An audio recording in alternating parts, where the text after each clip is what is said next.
Thank you. Do a wheelie. Ah.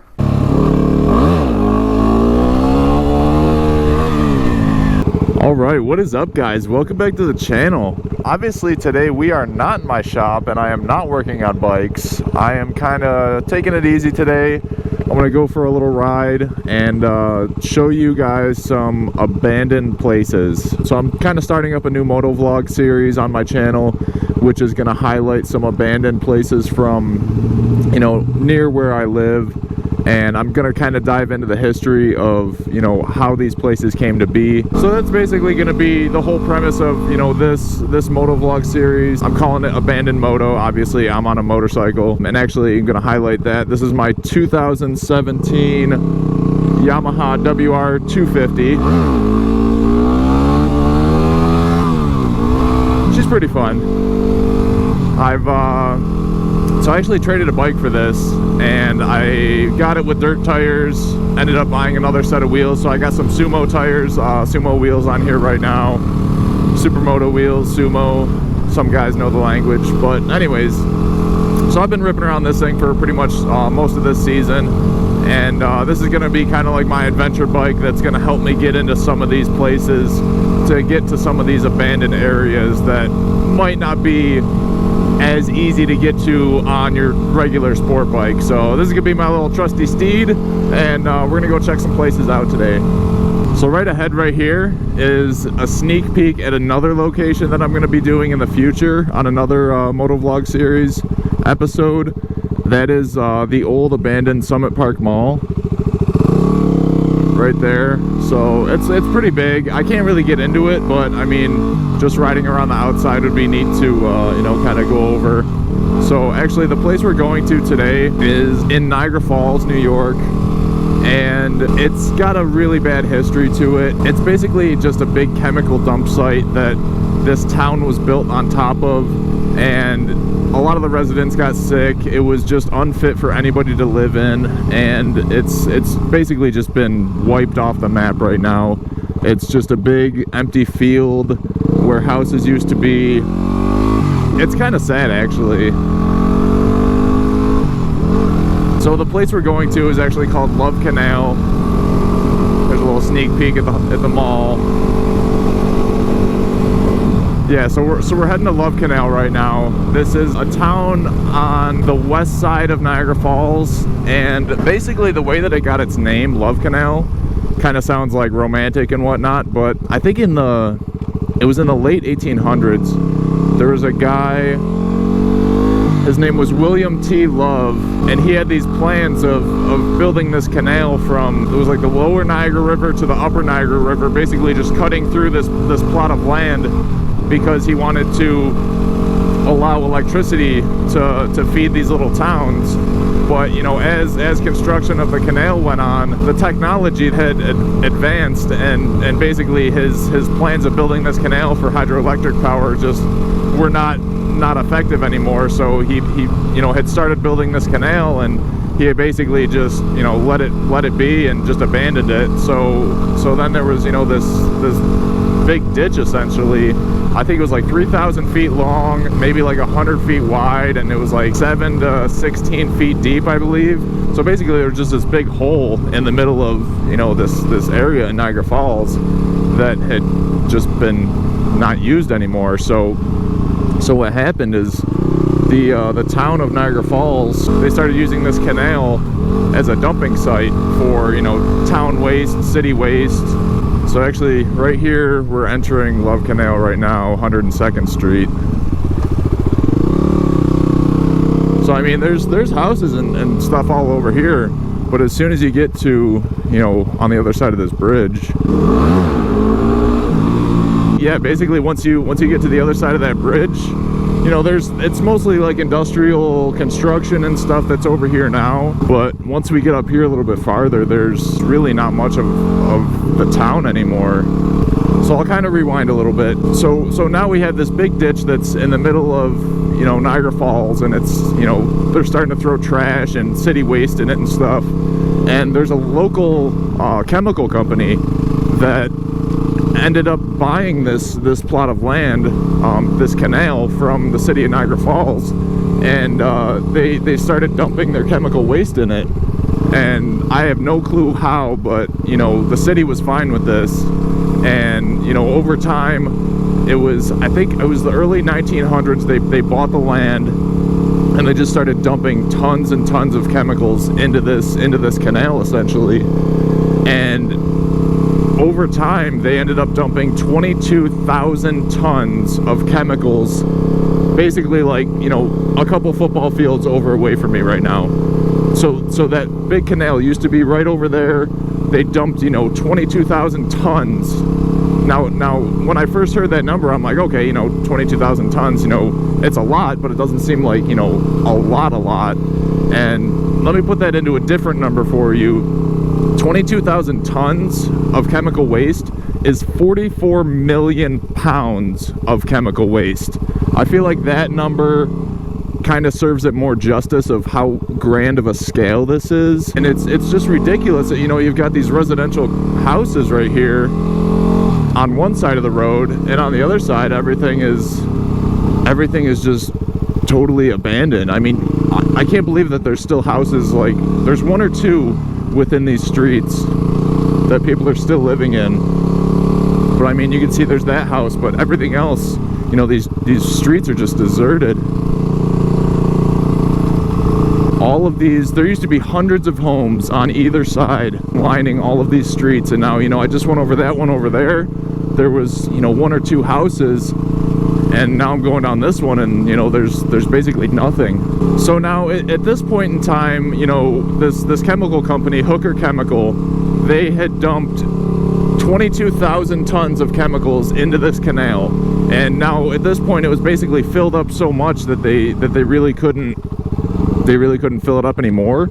So what they ended up doing was they had covered it with soil, and actually they had lined the canal with clay, natural clay, in order to prevent the chemicals from seeping into the ground. So they were kind of being a little proactive, but I mean, at this grand of a scale, there really wasn't much they could do to like prevent it from leaching out. So you know, they had the canal lined with clay, and then they ended up just covering it over with some topsoil. And then in the 1950s, the city of Niagara Falls school district ended up wanting to buy this plot of land from Hooker Chemical because they wanted to build a school on it.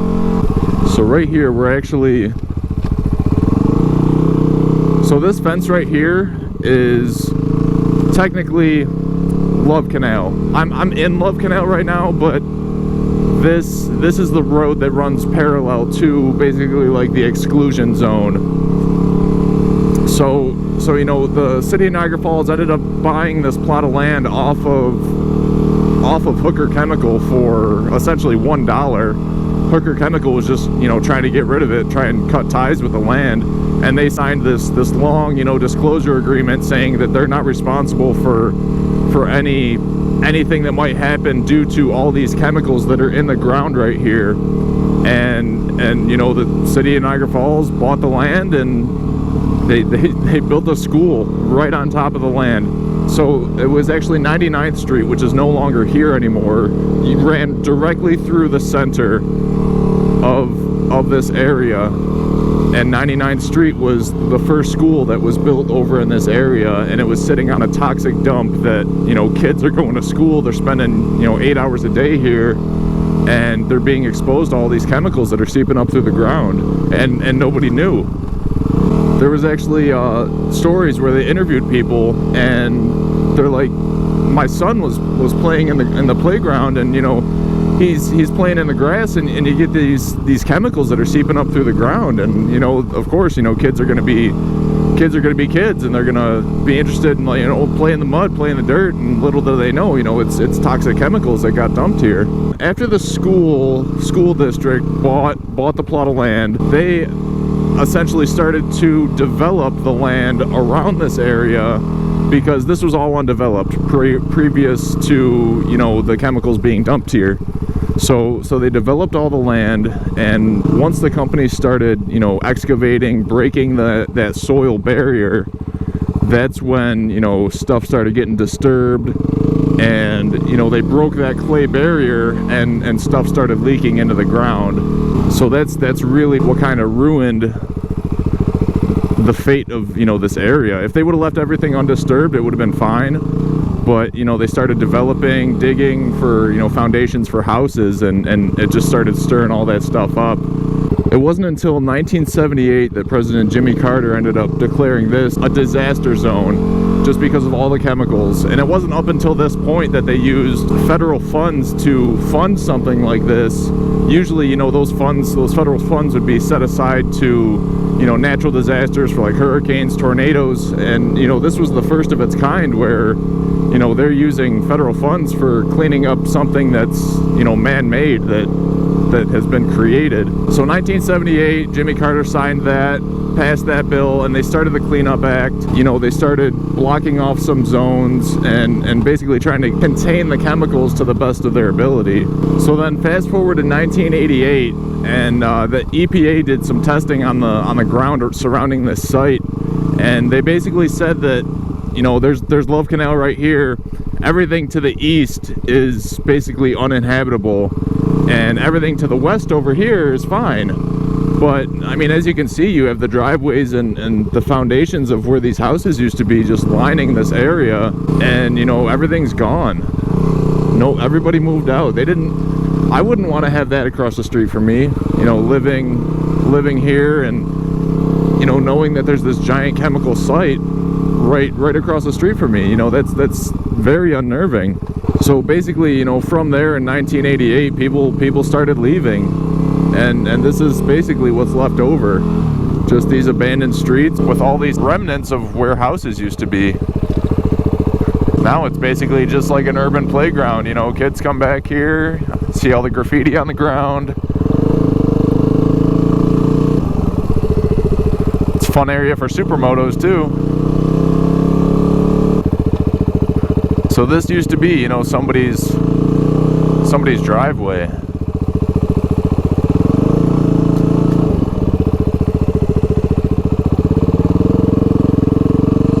You know, now it's, you know, people take their shit back here and dump it. Littering. Looks like kids come out here, you know, drink and smoke, and, you know, that's pretty much all it is, all it's good for now.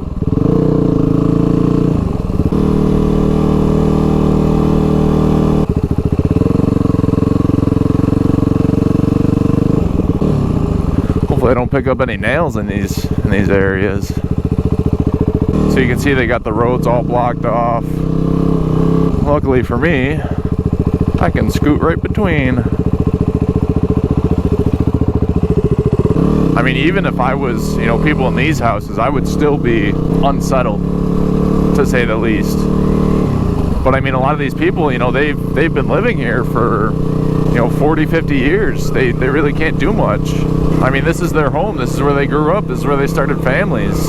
There's not much you can do. I mean, what are you going to do? You're going to sell the house and sell the property to, you know, another young family that's trying to start out and get their first place? Are you going to put that on them? That wouldn't be fair to them. Oh, and I gotta love this too. This is a senior housing complex. So right here we have, you know, basically an old folks home, and the fenced off area right here is Love Canal with all the millions of pounds of toxic chemicals. One street dividing the two. Something's not right. That's not right.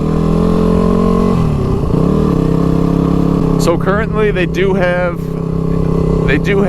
people monitoring this site, you know, 24/7, 365 days a year. It's actually like a company related to Hooker Chemical. It was actually Occidental Petroleum ended up buying Hooker Chemical, and, you know, they're the ones that now monitor this site. You can see all those black things right there. Those are all wells within, you know, the property where they take samples out of and test the ground. And, you know, that's all they do is just make sure everything's staying within this area. So you figure 1988, everybody really started moving out of here. It's been about, 35, 40 years that, everything's just kind of been vacant like this. Just nothing going on over here. Nice place to run. Oh, I gotta check this out. There's a playground right here on the other side of, where this toxic site is. I don't know about you, but I would not let my kids play in an area like that. So I'm gonna loop back and I'm gonna show you those houses that were on the east side of where Love Canal is.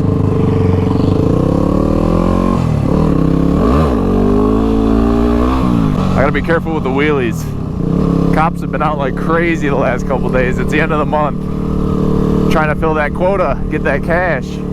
Yeah, I'm gonna show you guys those few houses that are over here on the east side. Basically where, the city of Niagara Falls said that, it's okay, you guys can stay here, you can live here.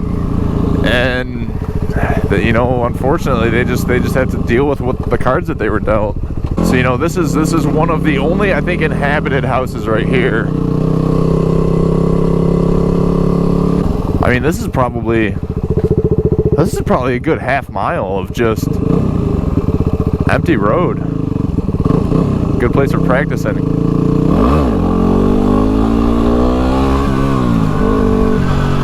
Oh, I love open straight roads. So fun. See, there's another house over there. That one kind of creeps me out because that one it looks abandoned, but the grass is very well upkept. Like somebody keeps like mowing the lawn, which is kind of strange. Stop signs all overgrown. For sale. Look at that. So if anybody's looking for a plot of land, if you wanna live in this pristine part of town in Niagara Falls at Wheatfield and 102nd, call that number. For sale.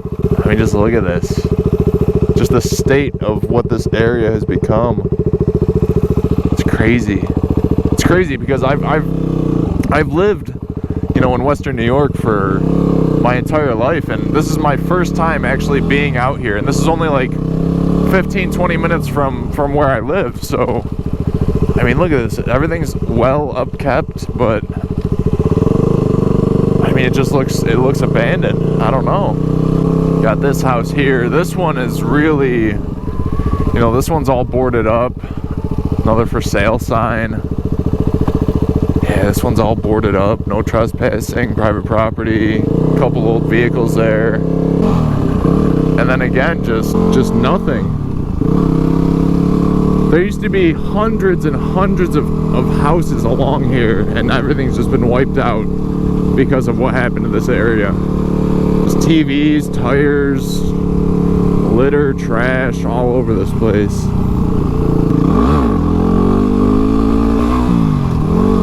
So basically from here forward is all the canal. It's just, a giant trench with chemicals and like 3 feet of clay, like a clay cap over top to kind of encapsulate everything. They're the scientists, they know what they're doing, so supposedly that's supposed to keep everything in. Hopefully they're right.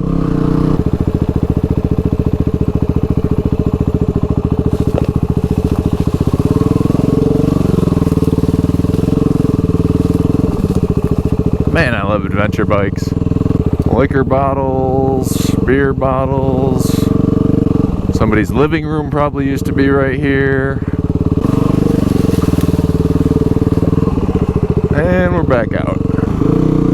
Alright guys, so I was actually going over the video footage of me at Love Canal doing that video, and unfortunately my outro kind of got really screwed up, so I'm doing the outro now. I hope you guys enjoyed the video. If you guys like the content, of me on the motovlog, not necessarily doing the, just the rebuilds. If you kind of want something like this in addition to those videos, let me know, provide some feedback. Let me know in the comments what you guys thought of this, if it was entertaining, if it was, informative. I just want to know what you guys think. So, appreciate you guys watching, and I'll see you next time. Peace.